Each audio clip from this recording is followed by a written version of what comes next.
There have been real and genuine concerns raised about Chinese investment into Mexico. México es una amenaza. Tanto Trump como el presidente de Canadá, Justin Trudeau, han dicho en las últimas semanas que México les está dando problemas. Su solución, sacar a México del Tratado de Libre Comercio. Y si eso pasa, toda nuestra economía se va a la mierda. ¿Por qué nuestros vecinos del norte amenazan con dejar de comerciar con nosotros? ¿Y qué tiene que ver China con todo esto? Quédense hasta el final del video porque de este tema dependerá tu estabilidad económica por las próximas décadas.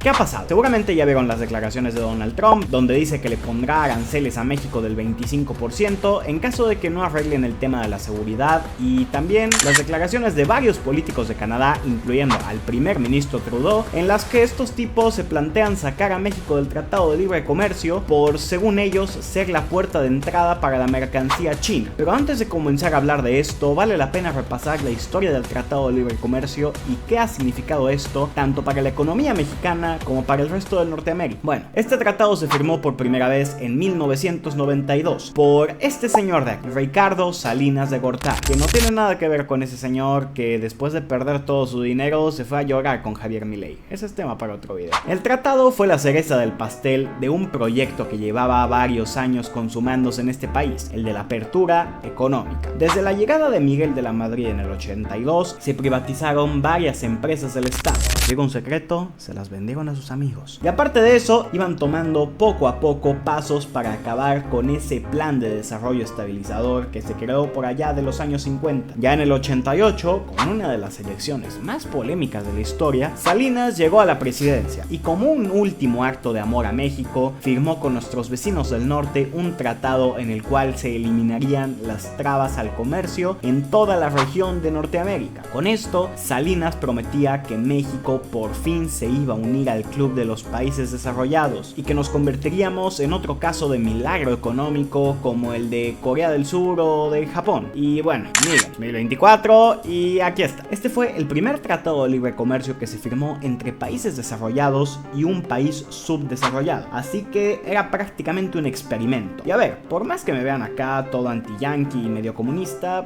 les voy a reconocer algo. El tratado no ha sido del todo mal, nos ha convertido en una potencia industrial y nos da una economía relativamente sólida. Al menos para ser un país de Latinoamérica, no creo que dentro de poco volvamos a ver que el peso se desploma como si fuéramos Argentina o Venezuela. ¿Por qué? Bueno, porque nos hemos convertido en la fábrica productora de la potencia consumista más grande de todo el planeta. Automóviles, alimentos, bebidas alcohólicas.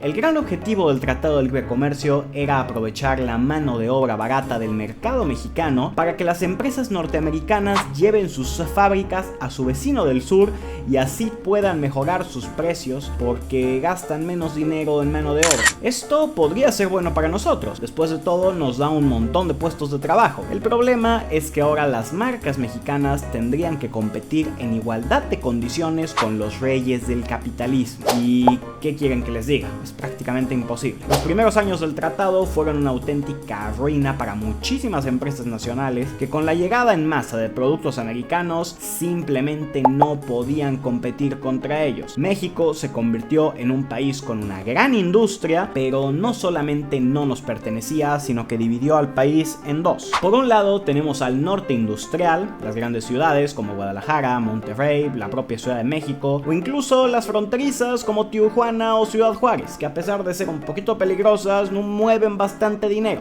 El problema llega cuando te sales de esos lugares y llegas al sur del país. Un sur que al estar alejado de nuestro gran comprador, pues no es el mejor lugar para poner una fábrica o algo por el estilo. Esto lleva a que el sur del país, quitando algunos puntos turísticos como Cancún o Mérida, sea una zona bastante más pobre que el norte del país e incluso que cada vez más parezcan dos países distintos. Aparte de eso, el tratado nos ha llevado a perder prácticamente nuestra independencia como país. Actualmente, el 80% de nuestras importaciones van a Estados Unidos. Entonces, la verdad es que nuestra opinión sobre si el tratado es bueno o no para México da exactamente igual. Simple y sencillamente, no podemos romperlo, ni mucho menos nuestras relaciones con nuestro poco cariñoso vecino del norte. Y sorprendentemente, este tratado no solo ha sido criticado por los mexicanos. Sindicatos y economistas estadounidenses habían criticado este movimiento prácticamente desde su comienzo, diciendo que traería grandes déficits comerciales a Estados Unidos y desindustrializaría el país, lo cual afectaría los empleos de mucha gente. Y esto es hasta cierto punto cierto. Tengo varios videos en los que hablo sobre la situación yankee, por si quieren ir a verlos, pero el resumen es que Estados Unidos, tal y como se anticipaba, se ha ido desindustrializando poco a poco para convertirse en una economía de servicios. Y a ver, hay economistas que dicen que esto es un paso natural en cualquier país desarrollado, pero no podemos dejar de mencionar que la industria es poder. Además, este modelo quizá puede servir para los habitantes de grandes ciudades que tienen la posibilidad de dedicarse a las finanzas o al entretenimiento, pero para la gente de pequeños pueblos o ciudades que históricamente han dependido de la producción, la cosa se ve cada vez más negra, y es por eso que Trump ha conseguido toda su popularidad.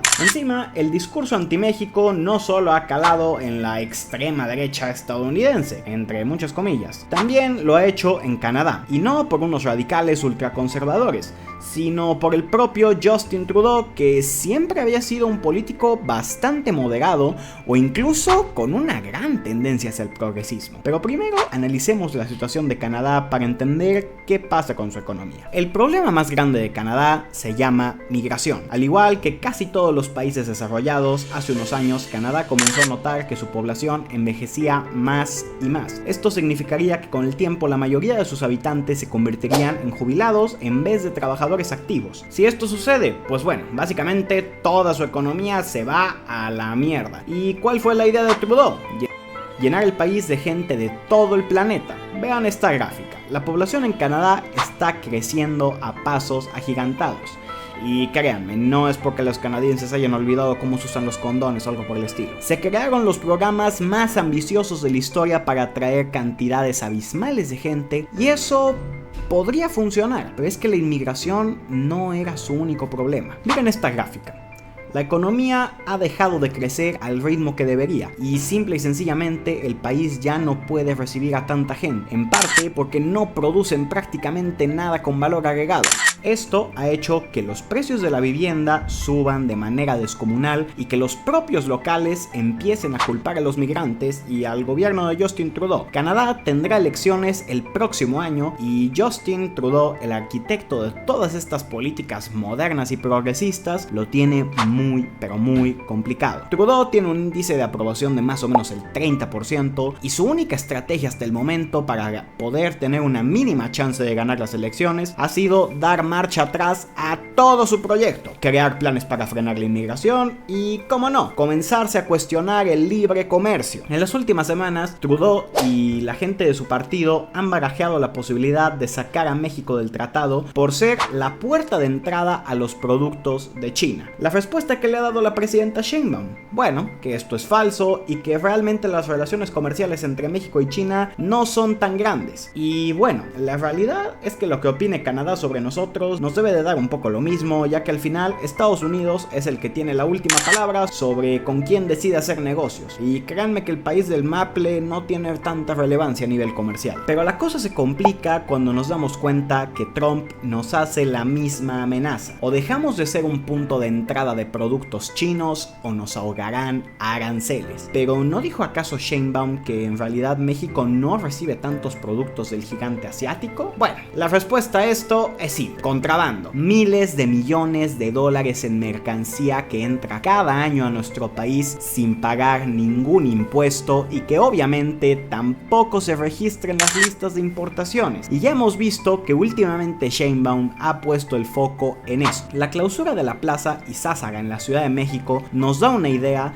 de que aunque nuestra presidenta salga a decir que México es un país soberano, que no responde a las demandas extranjeras, sí está acatando las órdenes de su vecino del norte de ir en contra de los productos de origen asiático. Y si a eso le sumas que en una mañanera la presidenta presentó un plan para la sustitución de importaciones chinas, es decir, fabricar en México buena parte de los productos que llegan de Asia, puede ser que encontremos ahí la clave para entender todo este desmadre del TMEC. Miren, ni Trump ni Canadá pueden acabar con este tratado. Obviamente nosotros tampoco. Aunque ninguno de los tres países nos termine por convencer, en el fondo todos necesitamos de él. Si Trump Trump decidiera aplicar aranceles a México, diversos productos como automóviles o ciertos alimentos aumentarían de precio de una manera descomunal y Trump no va a permitir eso, pero sabe que al ser la economía más grande de Norteamérica puede imponer sus condiciones. Y yo me atrevería a decir que de manera privada le ha puesto un ultimátum a Claudia Sheinbaum: China o Estados Unidos, el bloque occidental o los BRICS.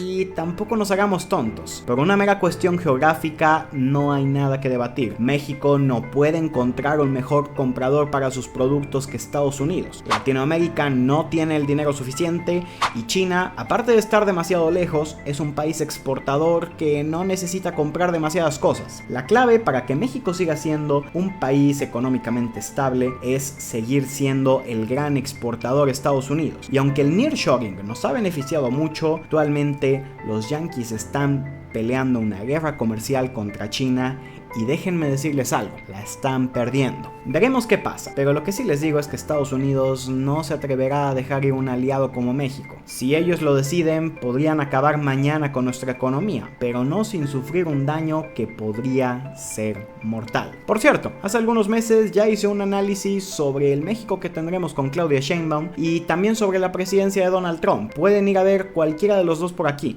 Y suscríbanse, haré más videos sobre México y Norteamérica pronto. Nos vemos.